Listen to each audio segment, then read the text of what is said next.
നീന്തുവാൻ മെഹുലിന് വളരെ ഇഷ്ടമാണ്. അതുകൊണ്ട് തന്നെ സൺഡേ മെഹുൽ നീന്തുവാനായി സ്വിമ്മിംഗ് പൂളിലേക്ക് പോകാറുണ്ട്.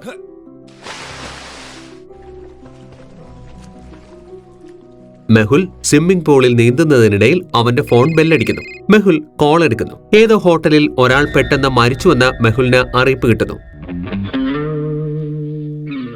മെഹുൽ പെട്ടെന്ന് തന്നെ ഡ്രസ് ചേഞ്ച് ചെയ്ത് തന്റെ കാറിൽ ഹോട്ടലിലേക്ക് എത്തുന്നു. മാനേജർ, ഡെഡ് ബോഡി എവിടെയാണ്? എന്നെ ഡെഡ് ബോഡിയുടെ അടുത്തേക്ക് കൊണ്ടുപോകൂ. മാനേജർ മെഹുലിനെ 3-ാം നിലയിലുള്ള റൂം നമ്പർ 7-ലേക്ക് കൂട്ടിക്കൊണ്ടുപോകുന്നു. അവിടെ ഒരു ഡെഡ് ബോഡി കിടക്കുന്നുണ്ടായിരുന്നു. സർ, ഇയാളുടെ പേര് വികാസ് എന്നായിരുന്നു. ഇയാൾ കഴിഞ്ഞ 2 ദിവസമായി ഞങ്ങളുടെ ഹോട്ടലിലാണ് താമസിക്കുന്നത്. Interesting, very very interesting. കഴിഞ്ഞ 2 ദിവസമായി ഹോട്ടലിലാണ് നിൽക്കുന്നതെങ്കിൽ എന്തെങ്കിലും കാര്യത്തിനായിരിക്കും വന്നത്. അതിനുശേഷം മെഹുൽ തന്റെ ഗ്ലൗസ് ധരിക്കുന്നു. എന്നിട്ട് റൂം മുഴുവനും പരിശോധിക്കുന്നു. മെഹുലിന് മുറിയിൽ നിന്ന് ഒന്നും തന്നെ ലഭിക്കുന്നില്ല.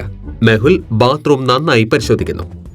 അതിനുശേഷം മെഹുലിന്റെ ശ്രദ്ധ ടേബിളിൽ പതിക്കുന്നു. ടേബിളിൽ ഒരു വെള്ളക്കുപ്പിയും ഒരു ഗ്ലാസും ഒരു ചായ കപ്പും ഉണ്ടായിരുന്നു. ഉറപ്പായും ഈ ചായക്ക് എന്തോ കുഴപ്പമുണ്ട്. അത് കണ്ടുപിടിക്കുകയും വേണം. ലോജിക്കൽ ആർമി, മെഹുലിന്റെ ശ്രദ്ധ ചായക്കപ്പിലേക്ക് എന്താവും പോയത്? ചായക്ക് എന്തോ കുഴപ്പമുണ്ടെന്ന് മെഹുലിന് എന്തുകൊണ്ടായിരിക്കും തോന്നിയത്?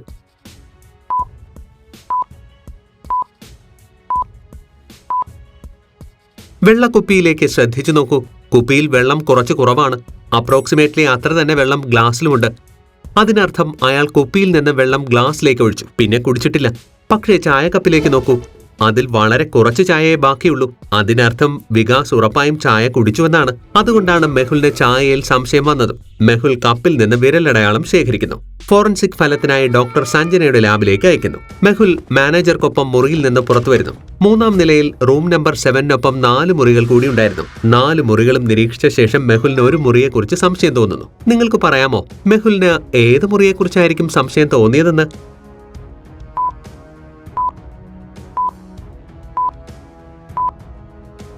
ഒന്നാമത്തെയും 2-ാമത്തെ മുറികൾ പുറത്തുനിന്ന് പൂട്ടിയിരിക്കുന്നു. 3-ാമത്തെ മുറി അകത്തുനിന്ന് പൂട്ടിയിരിക്കുന്നു. മുറിയുടെ മുന്നിൽ 2-3 ചെരുപ്പുകളുമുണ്ട്. അത് നോർമലാണ്. പക്ഷേ 4-ാമത്തെ മുറിയിലേക്ക് നോക്കൂ, അതിന്റെ വാതിൽ തുറന്നിട്ടിരിക്കുന്നു. ഒരു ഹോട്ടലിൽ ആരും തന്നെ തങ്ങളുടെ വാതിലിങ്ങനെ തുറന്നിടാറില്ല. അകത്താണെങ്കിൽ കൂടി അവർ വാതിൽ കുറ്റിയിടും. പുറത്താണെങ്കിൽ താഴിട്ട് പൂട്ടുകയും ചെയ്യും. മാനേജർ, ഈ മുറിയിൽ ആരായിരുന്നു? ഈ സമയം അവർ എവിടെയുണ്ട്? സർ, ഈ മുറിയിൽ രാഘവ് എന്നു പേരുള്ള ഒരാളുണ്ടായിരുന്നു. രാഘവും കഴിഞ്ഞ 2 ദിവസമായി ഈ മുറിയിലാണ് താമസിക്കുന്നത്. പക്ഷേ ഇപ്പോഴയാൾ എവിടെ പോയെന്നറിയില്ല. Interesting, very very interesting. വികാസം 2 ദിവസമായി ഇവിടെയാണുള്ളത്. ഉറപ്പായും ഇവർ തമ്മിൽ എന്തോ കണക്ഷൻ ഉണ്ട്. മെഹുൽ പെട്ടെന്ന് തന്നെ മാനേജറോട് രാഘവിന്റെ ID പ്രൂഫ് ചോദിക്കുന്നു. മാനേജർ മെഹുലിന് രാഘവിന്റെ ആധാർ കാർഡിന്റെ കോപ്പി നൽകുന്നു. ഈ ആധാർ കാർഡ് ഡ്യൂപ്ലിക്കേറ്റ് ആണ് മാനേജർ. രാഘവ് നിങ്ങളെ കബളിപ്പിച്ചിരിക്കുന്നു. ലോജിക്കൽ ആർമി, ഈ ആധാർ കാർഡ് കണ്ടിട്ട് നിങ്ങൾക്ക് പറയാമോ മെഹുലിന് എന്തുകൊണ്ടായിരിക്കും അങ്ങനെ തോന്നിയതെന്ന്? ചിന്തിക്കൂ.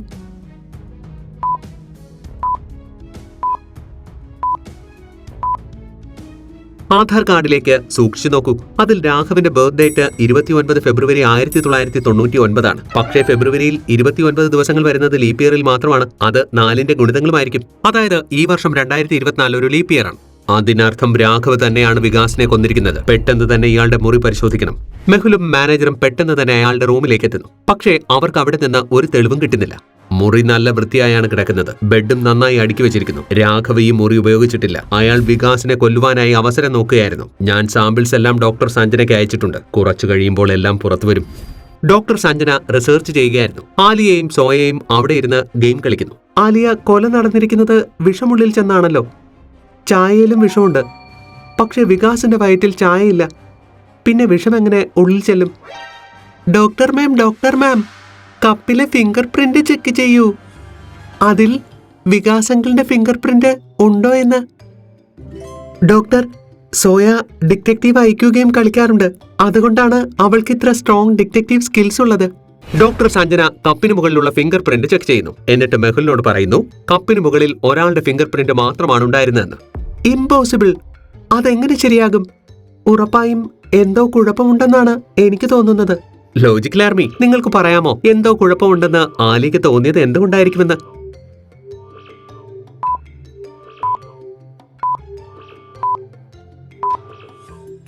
അതൊരു ചെറിയ കാര്യമാണ്. ചായ കൊണ്ടുവന്നപ്പോൾ വെയിറ്റർ ഉറപ്പായും അതിൽ തൊട്ടിട്ടുണ്ടാവണം. കൂടാതെ ഹോട്ടലിലെ അടുക്കളയിലും ആരെങ്കിലുമൊക്കെ കപ്പിൽ ടച്ച് ചെയ്തിട്ടുണ്ടാവണം. അതിനുശേഷമാവണം വികാസ് ചായ കുടിച്ചത്. അപ്പോൾ വികാസും കപ്പ് തന്റെ കയ്യിൽ പിടിച്ചിട്ടുണ്ടാവണം. ഡോക്ടർ സഞ്ജന പെട്ടെന്ന് തന്നെ ചായക്കപ്പിലെ ഫിംഗർ പ്രിന്റും വികാസിന്റെ ഫിംഗർ പ്രിന്റും മാച്ച് ചെയ്യുവാൻ ശ്രമിക്കുന്നു. പക്ഷേ അത് മാച്ച് ആകുന്നില്ല. ഡോക്ടർ സഞ്ജന മെഹുലിനെ കോൾ ചെയ്ത് എല്ലാ കാര്യങ്ങളും പറയുന്നു. Interesting, very very interesting. ഇതിന്റെ അർത്ഥം വികാസ് ചായ കുടിച്ചിട്ടില്ല എന്നാണ്. പിന്നെങ്ങനെയാണ് അയാളുടെ വയറ്റിൽ വിഷമെത്തിയത്? അപ്പോൾ പിന്നിൽ നിന്ന് സോയ പറയുന്നു, ഇത് പോസിബിൾ ആണോ? ഇനി ഭക്ഷണത്തിൽ കൂടി എങ്ങാനുമാണോ ഉള്ളിൽ ചെന്നത്? വാവ് സോയ, ഡിറ്റക്റ്റീവ് ഐക്യു ഗെയിം കളിച്ച് നീ നല്ല സ്മാർട്ടായി മാറുകയാണല്ലോ. പക്ഷേ ഞാൻ വികാസിന്റെ മുറിയിൽ പോയപ്പോൾ അവിടെ കഴിക്കാൻ ഒന്നും തന്നെ ഇല്ലായിരുന്നു. അതിനർത്ഥം ഹോട്ടലിൽ ആരോ അയാളെ സഹായിക്കുന്നുണ്ട്. വെയിറ്ററിനെ ചോദ്യം ചെയ്യേണ്ടിയിരിക്കുന്നു. വികാസിന്റെ മരണസമയത്ത് ഹോട്ടലിൽ 3 വെയിറ്റേഴ്സ് ഉണ്ടായിരുന്നു. മെഹുൽ 3 പേരെയും ചോദ്യം ചെയ്യുന്നു. ആദ്യത്തെ വെയിറ്റർ പറയുന്നു, സർ, ഞാൻ മുറിയിലേക്ക് ഭക്ഷണം കൊടുക്കാൻ പോയിരുന്നു. അതിനുശേഷം എന്താ സംഭവിച്ചതെന്ന് എനിക്കറിയില്ല. രണ്ടാമത്തെ വെയിറ്റർ പറഞ്ഞു, ഞാൻ മുറിയിൽ നിന്ന് ഭക്ഷണം കഴിച്ച പാത്രങ്ങൾ എടുക്കാൻ പോയിരുന്നു. പാത്രങ്ങളെല്ലാം എടുത്ത് പുറത്തു വരികയും ചെയ്തു. എനിക്കൊന്നും അറിയില്ല സർ. മൂന്നാമത്തെ വെയിറ്റർ പറഞ്ഞു, സർ, ഞാൻ ആ സമയം താഴത്തെ ഫ്ലോറിൽ ഭക്ഷണം നൽകിയായിരുന്നു. ഞാൻ മുകളിലേക്ക് വന്നതേ ഇല്ല സർ. 3 പേരും പറയുന്നത് കേട്ടിട്ട് മെഹുലിന് മനസ്സിലായി ആരാണ് കള്ളം പറയുന്നതെന്ന്. നിങ്ങൾക്ക് മനസ്സിലായ ലോജിക്കൽ ആർമി?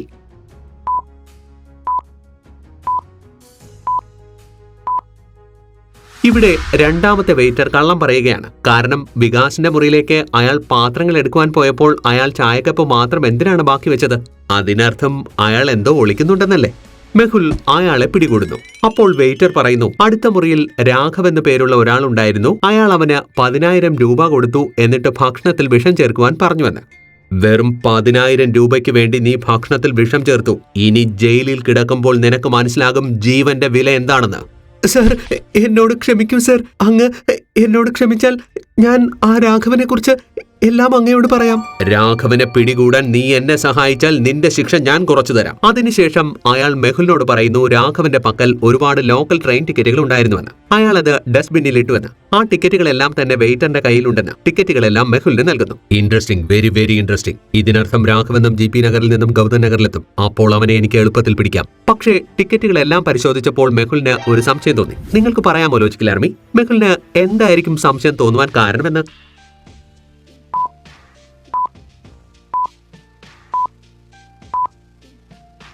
എല്ലാ ടിക്കറ്റ്സും GP നഗറിൽ നിന്നും ഗൗതം നഗർ വരാനുള്ളതാണ്. പക്ഷേ തിരിച്ചു പോകുവാനുള്ള ഒരു ടിക്കറ്റ് പോലുമില്ല. രാഘവെന്നും GP നഗറിൽ നിന്നും ഗൗതം നഗറിൽ വരുന്നുണ്ട്. പക്ഷേ ഈ ടിക്കറ്റുകൾ പഴയതാണ്. അയാൾ ഉറപ്പായും ഇവിടെ മുംബൈ GP നഗറിലായിരിക്കും താമസിക്കുന്നത്. അയാൾ എങ്ങനെയാകും തിരിച്ചു പോകുക? ചായക്കപ്പിലെ ഫിംഗർ പ്രിന്റ് ആരുടേതായിരിക്കും? ഈ 2 ചോദ്യങ്ങളുടെയും ഉത്തരം മെഹുലിന് കണ്ടെത്തണം. പക്ഷേ എങ്ങനെ കണ്ടുപിടിക്കും മെഹുൽ?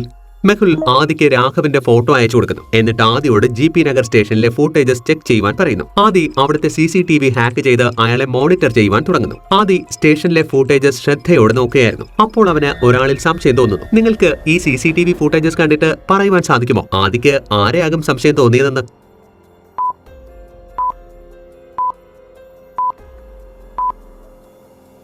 ഈ മനുഷ്യനെ നോക്കൂ, ഇത് രാഘവാണ്. അയാൾ വസ്ത്രം മാറിയിരിക്കുന്നു, ഒരു തൊപ്പിയും വച്ചിട്ടുണ്ട്. അയാളെ ആരും തിരിച്ചറിയാതിരിക്കുവാനായി ആദി മെഹുലിനെ വിളിച്ച് മുഴുവൻ ഇൻഫർമേഷൻസും പറയുന്നു. മെഹുൽ പെട്ടെന്ന് തന്നെ GP നഗർ സ്റ്റേഷനിലേക്ക് എത്തുന്നു. അയാളെ പിടികൂടുന്നു. ഡിറ്റക്റ്റീവ് മെഹുലിന്റെ പിടിയിൽ നിന്ന് നിനക്ക് അങ്ങനെ രക്ഷപ്പെടാൻ കഴിയില്ല. നീ എന്തിനാണ് വികാസിനെ കൊന്നത്? നീ വികാസിന്റെ ഒപ്പം ചായ കുടിച്ചില്ലേ? അവൻ എന്റെ കയ്യിൽ നിന്നും 1 കോടി രൂപ വാങ്ങിയിരുന്നു. ഇപ്പോൾ തിരിച്ചു തരുന്നില്ല.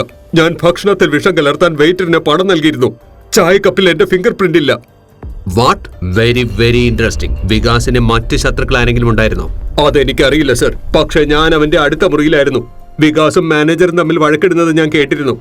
മാനേജറുമായി വികാസ് വഴക്കിട്ട് വന്നോ? മെഹുൽ പെട്ടെന്ന് തന്നെ ഹോട്ടലിലേക്ക് എത്തുന്നു. എന്നിട്ട് ഹോട്ടലിന്റെ റെക്കോർഡ് ചെക്ക് ചെയ്യുന്നു. അപ്പോൾ മെഹുലിന് മനസ്സിലാകുന്നു വികാസ് 2 മാസമായി ഹോട്ടലിന്റെ ബില്ല് അടച്ചിട്ടില്ല എന്ന്. ഇതിനർത്ഥം മാനേജർ എന്നോട് പറഞ്ഞത് കള്ളമാണ്. പഠിച്ച കള്ളൻ തന്റെ ഫിംഗർ പ്രിന്റും കപ്പിൽ പതിപ്പിച്ചിരിക്കുന്നു. മെഹുൽ മാനേജറെ പിടികൂടുന്നു. Case solved. Detective Mehul rocks.